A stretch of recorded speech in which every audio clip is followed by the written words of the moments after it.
तो बेटा next topic है हमारा जीडीपी एंड वेलफेयर। हमने लास्ट टॉपिक पढ़ा है नॉमिनल रियल जीडीपी, जो कि बेसिकली हमें बताता है चेंज इन जीडीपी कितना आ रहा है, प्राइस इंडेक्स कितना आ रहा है, जीडीपी डिफ्लेशन कितनी हो रही है। हमने उसके बेसिक न्यूमेरिकल्स किए, एक दो टफ न्यूमेरिकल्स हम बाद में करेंगे, ठीक है। अब बेटा वेलफेयर वर्ड का मतलब क्या होता है? वेलफेयर का मतलब होता है जो चीज एक्चुअल में लोगों को इम्पैक्ट करे इन अ पॉजिटिव वे, लोगों को खाने पीने की चीजें, उनकी जो स्केर्स चीजें ज्यादा अवेलेबल हो, जीडीपी की ग्रोथ हो रही है, साथ साथ जीडीपी का में लोगों का भी वेलफेयर हो रहा है। अगर इकोनॉमी बढ़ती जा रही है लेकिन लोगों का वेलफेयर नहीं हो रहा, that doesn't mean it's a good GDP growth, ठीक है ना।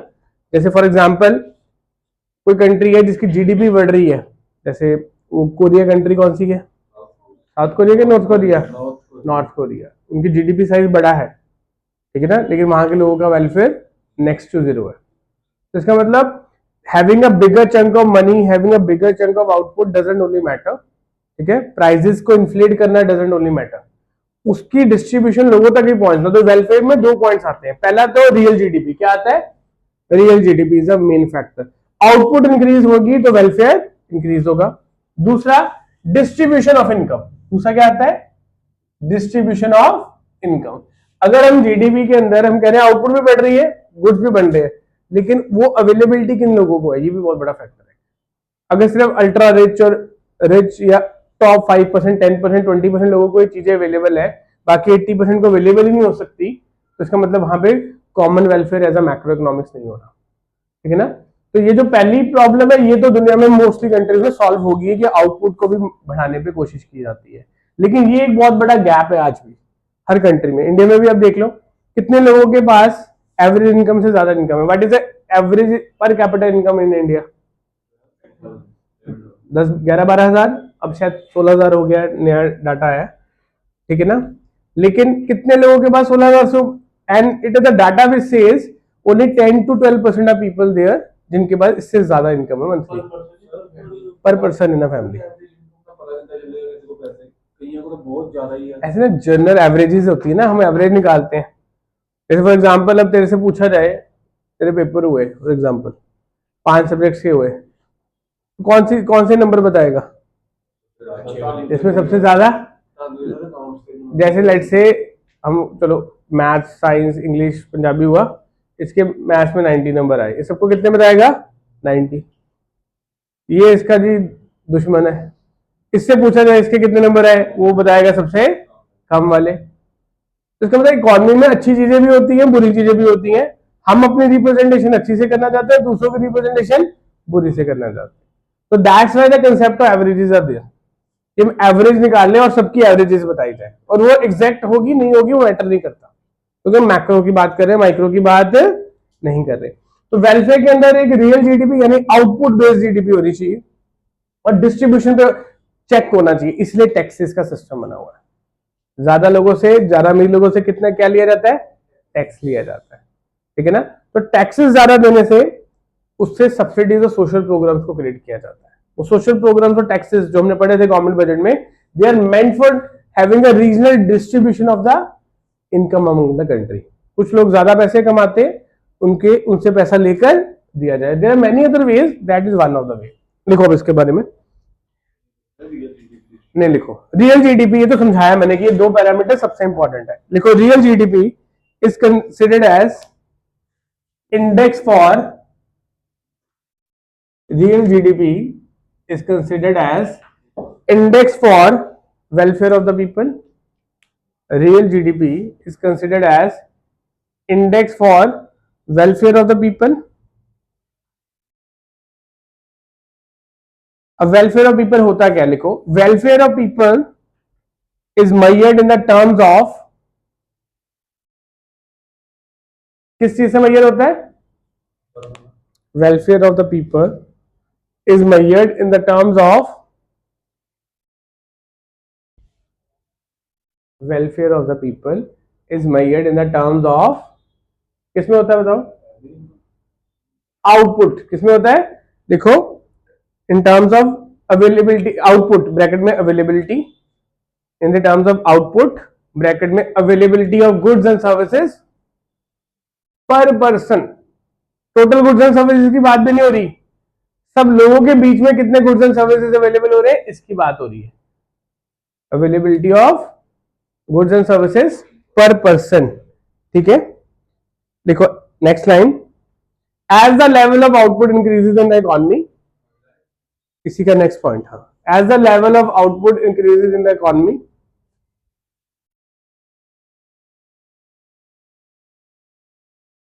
अगर आउटपुट बढ़ेगी तो लोगों में बढ़ेगी, comma, it implies higher social welfare,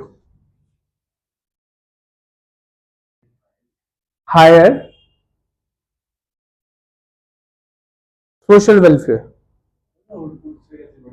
यार अगर नहीं, अगर देख एक फैक्ट्री वाला 10,000 चीजें बना रहा है, अगर वो 50,000 चीजें बनाएगा तो शायद वो उतना मार्जिनल प्राइस नहीं बढ़ा पाएगा।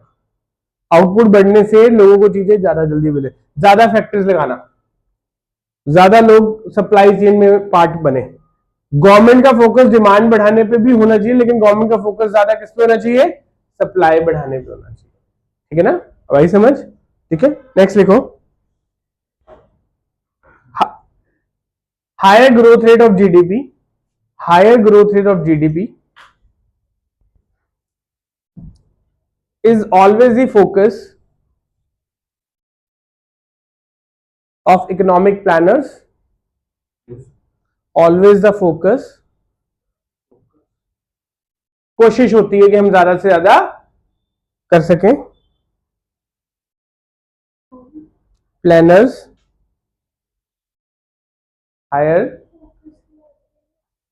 higher growth rate of GDP is always the focus of economic planners,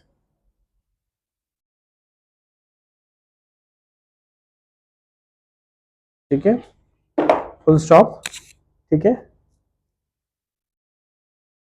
GDP and social welfare, साथ ही में इसके GDP and social welfare, GDP and social welfare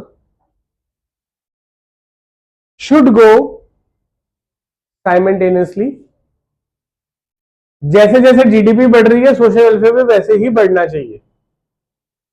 GDP and social welfare should go simultaneously, but in reality there are certain challenges or limitations for against that, but in reality there are certain challenges and limitations, ठीक है।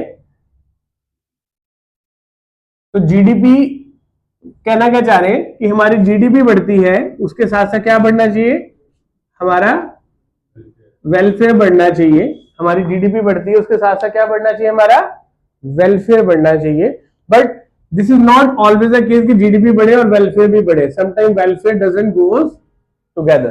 वो क्यों नहीं हो पाता, वो limitations है, ठीक है। What are those limitations, number one देखो, limitations number one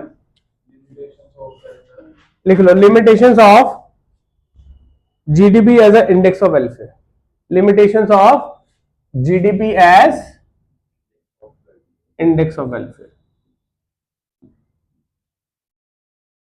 number one, वही जो मैंने आपको बताया, डिस्ट्रीब्यूशन, नंबर वन डिस्ट्रीब्यूशन, किसकी डिस्ट्रीब्यूशन, इनकम की।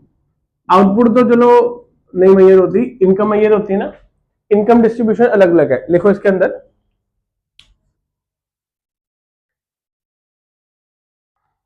Distribution of income when is unequal, distribution is income is when unequal, comma,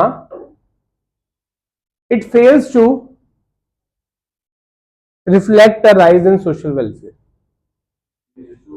reflect increase in social welfare, reflect a rise या increase, कुछ भी लिख लो, rise और increase में से, इन सोशल वेलफेयर। क्या मतलब है, हमारी जीडीपी बढ़ रही है, ठीक है ना, लेकिन फिर भी वेलफेयर नहीं आ रहा लोगों में। उसका कारण क्या है, डिस्ट्रीब्यूशन इनकम अलग अलग है। लोगों के पास, जिनके पास पैसा है उनके पास पैसा और आता जा रहा है, लेकिन जो लोअर लेवल और लोग हैं उनका पैसा, अब इस टाइम इंडिया में क्या चल रहा है सिनारियो, रिचर है getting the resources and means they are becoming richer, even the poor person has the infrastructure to get increase living standard. तो इस टाइम पे पेस कौन रहा है, मिडिल क्लास। ठीक है ना। मैं ये नहीं कह रहा कि इस टाइम पुअर के पास अपॉर्चुनिटीज नहीं है, पुअर के पास बहुत अपॉर्चुनिटीज है इस टाइम इंडिया में, क्योंकि इंडिया की गवर्नमेंट उनको सपोर्ट करती है। क्योंकि लेकिन जो मिडिल क्लास है उसकी इनकम बढ़नी नहीं, और उसके एक्सपेंसेस, क्योंकि वो एस्पिरेशन क्लास होती है। जो लोअर लेवल के लोग होते हैं उनको पता है कि हम नहीं कर सकते थे ये चीज अफोर्ड, उसमें घुसते ही नहीं है। ठीक है ना। Middle class tries to get everything seeing the rich class. ठीक है ना। चलो वो तो हो गया, हमारी एस्पिरेशंस पर डिपेंडेंट हो गया, लेकिन सभी की इनकम बढ़नी चाहिए according to the level, this should be the criteria. ये नहीं हो पा रहा है, सिर्फ इंडिया में नहीं, बहुत सारी डेवलप्ड नेशंस में भी ये प्रॉब्लम है। ठीक है, लिखो note, India is facing this situation at present. India is facing this situation at present even though, इसी के साथ, even though per capita is increasing, even though per capita income is increasing,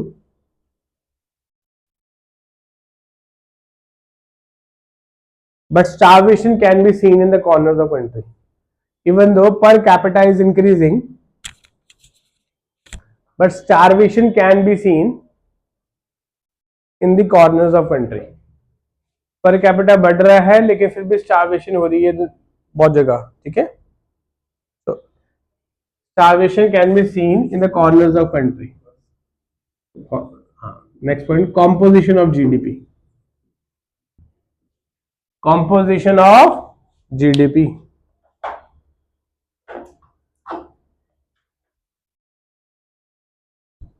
बेटा composition होता है कि GDP के अंदर क्या क्या चीजें इंक्लूड हो रही हैं। अब मुझे एक बात बताओ, ये जो जितने ये लड़ाई के इंस्ट्रूमेंट्स बनते हैं, इसका हमें क्या बेनिफिट होगा डायरेक्टली हमारी लाइफ में? एक सेफ्टी मिल रही है कि कोई हम पे रूल ना कर सके, पर डायरेक्टली हमारे खाने में, लिविंग स्टैंडर्ड में, एजुकेशन में, डेवलपमेंट में, हेल्थ में किसी में बेनिफिट मिल रहा है? नहीं मिल रहा। ठीक है, तो there are certain components in GDP which does not have a direct benefit to us. देखो, there are certain components in the GDP, there are certain components in the GDP which does not have a direct benefit in the welfare,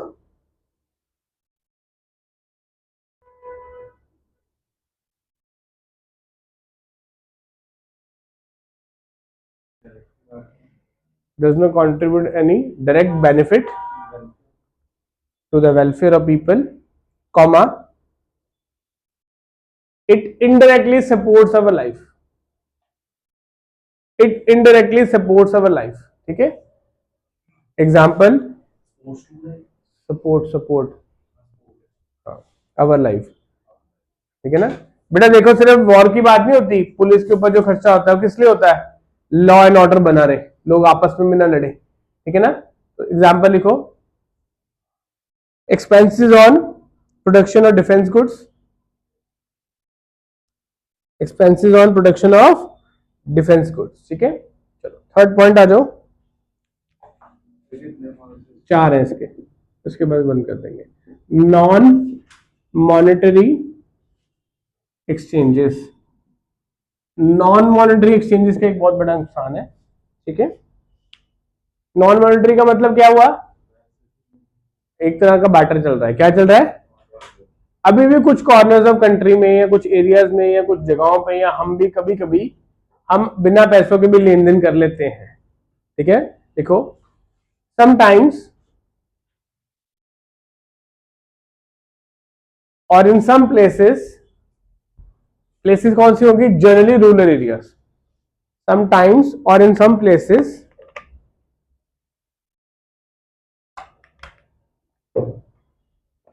there still prevails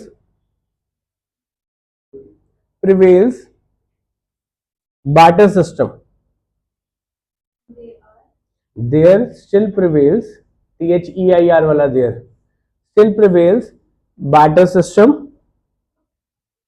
especially in farm laborers। Farm labours को payment नहीं दी जाती, उनको क्या कनक दे दी जाती है, जो उगाते हैं उसका पार्ट दे दिया जाता है अभी भी। ठीक है ना, so these are, next point, these are unrecorded transactions in the GDP। तो लिमिटेशन ऑफ बार्टर सिस्टम इसमें आ सकता है basically. these are unrecorded transactions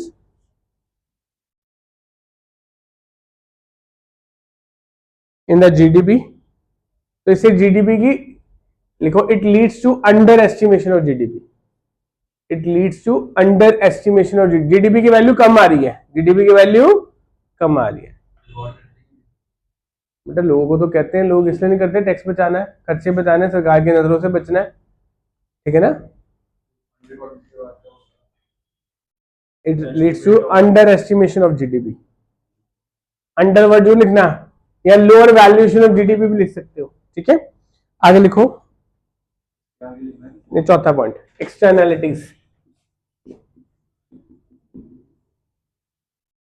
बेटा ये कई बार ना 3 नंबर में कल्ला पॉइंट ही आ गया वो एक्सटर्नैलिटीज, ठीक है।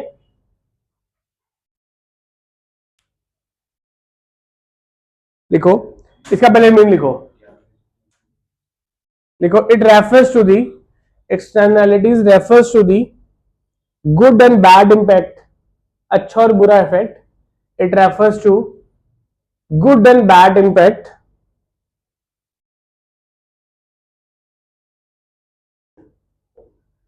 of an economic activity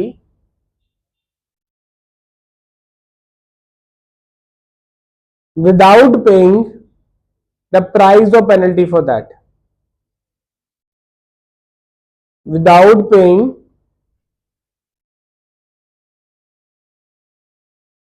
price or penalty for that. Externalities and penalty.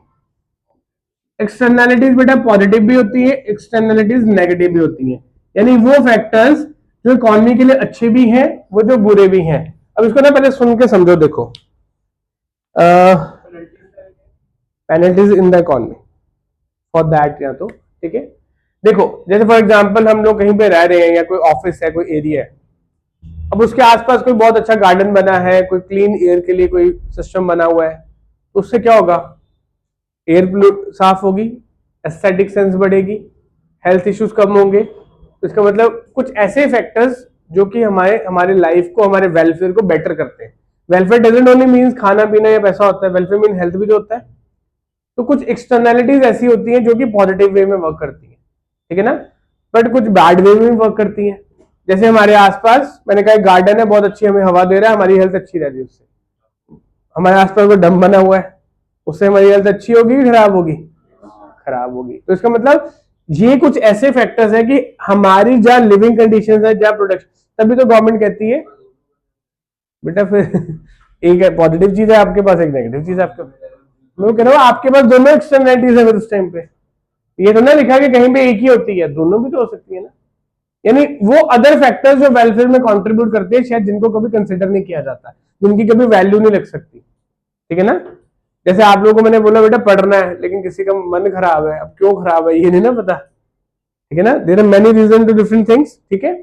अब लिखो इसकी example, positive externalities, positive action, हाँ there are two externalities, one is positive, one is negative. There are two externalities, one is positive, one is negative. Positive externality example लिख लो, good environment, good environment, supportive business policies। अगर हमारी government की business policy supportive है, ठीक है ना। ease of doing business, ease of doing business, जैसे मान लो पंजाब में आप बैठे हो, पंजाब की गवर्नमेंट कहती है जिसने बिजनेस करना है ये जाओ जी, ये वेबसाइट पे काम करो, डन। दूसरी स्टेट में बैठे हो, वो कहते नहीं जी आपको ये लीगैलिटी पूरी करनी पड़ेगी, ये सारा करना पड़ेगा। उसका मतलब काम तो नहीं हो रहा ना, उससे एक परमिशन लेने में प्रॉब्लम आ रही है ना। एग्जाम्पल दे रहा हूं कि बिजनेस पॉलिसी कैसे है, ईज ऑफ डूइंग बिजनेस कितनी है, ठीक है ना। ये एक पॉजिटिव एक्सटर्नलिटी है, अगर इजी है, क्या है, आज इंडिया में ईज ऑफ डूइंग बिजनेस है, आपने कुछ भी काम करना है ऑनलाइन रजिस्ट्रेशन करवाओ, उसको पास करो, आप अपना काम कर सकते हो। पहले क्या होता था, उस ऑफिसर पास जाना पड़ेगा, वो आपकी इंस्पेक्शन करने आएगा। अब बहुत रैंडम केसेस में होती है 1-2%। इसका मतलब ईज ऑफ डूइंग बिजनेस है तो आपके लिए एक पॉजिटिव इकोनॉमिक एक्सटर्नलिटी है, ठीक है ना। हेल्थ दूसरी तरह पे एक्सटर्नलिटी है। एजुकेशन सिस्टम, ठीक है ना, एजुकेशन सिस्टम में भी बहुत सारे चेंजेस रिक्वायर्ड है हमारे, ठीक है ना। लेकिन अगर मान लो आने वाले गवर्नमेंट में, जैसे गवर्नमेंट ने एक एक्सटर्नलिटी क्रिएट की है, कॉलेज लेवल पे बच्चों को ना एक वेबसाइट पोर्टल दिया है, मिनिस्ट्री ऑफ एचआरडी ने बनाया है, उसको कहते हैं नेप्टल, NPTEL। उसके अंदर 1000 रुपए से लेकर 20,000 तक का कोर्स है, जो कि ऑल ओवर इंडिया के जो बेस्ट टीचर्स हैं वो पढ़ाते हैं। तो इसका मतलब आप किसी भी फील्ड से हो, लेट्स से आप कॉमर्स फील्ड को, लेकिन आपको कोई मैथ्स का या फिजिक्स का कोई कोर्स पढ़ना है, आपको बिजनेस आइडिया उसमें फिजिक्स की रिक्वायरमेंट है, तो वहां से जाके पढ़ सकते हो, ठीक है ना। इसका मतलब लोअर कॉस्ट पे better skills available, lower cost पे बेटर स्किल्स। ये चीज जब नीचे ग्रास रूट पे आ जाएगी स्कूल लेवल तक, तो सोचो कितना बेनिफिट होगा। Sooner later it has to come, नहीं आएगी तो फिर वो उसका बेनिफिट नहीं मिल पाएगा। इस तरह के एक्सटर्नलिटीज हमारी कंट्री में नहीं है, चाइना जापान में है अभी ऐसा, ठीक है ना। चलो आगे देखो नेगेटिव एक्सटर्नलिटीज। इसमें तो बड़ी जो बुरी बुरी चीजें आपके आसपास होती हैं, pollution caused by factories near residential areas, ठीक है, एयर पोल्यूशन, ठीक है, फैक्ट्रीज पानी गंदा कर देते, रिवर्स गंदा कर देते, कितनी को पेनल्टियां लगती है उनको, नॉइस पोल्यूशन कितना हो जाता है। So all the environmental damages caused by production houses, या हम लोग हॉर्न बजा बजा के रात को पार्टियां कर करके जो गाने बजाते हैं, वो भी तो नॉइस पोल्यूशन है ना, कितनी पेनल्टीज हो जाती हैं। चलो लास्ट में लिखो जीडीपी, लास्ट पॉइंट है, हाँ लास्ट पॉइंट इसी का एक्सटर्नलिटीज का last section. GDP does not consider these externalities, either positive either negative. GDP does not account these externalities, so the welfare cannot be entirely reflected by GDP. Welfare cannot be entirely reflected by GDP.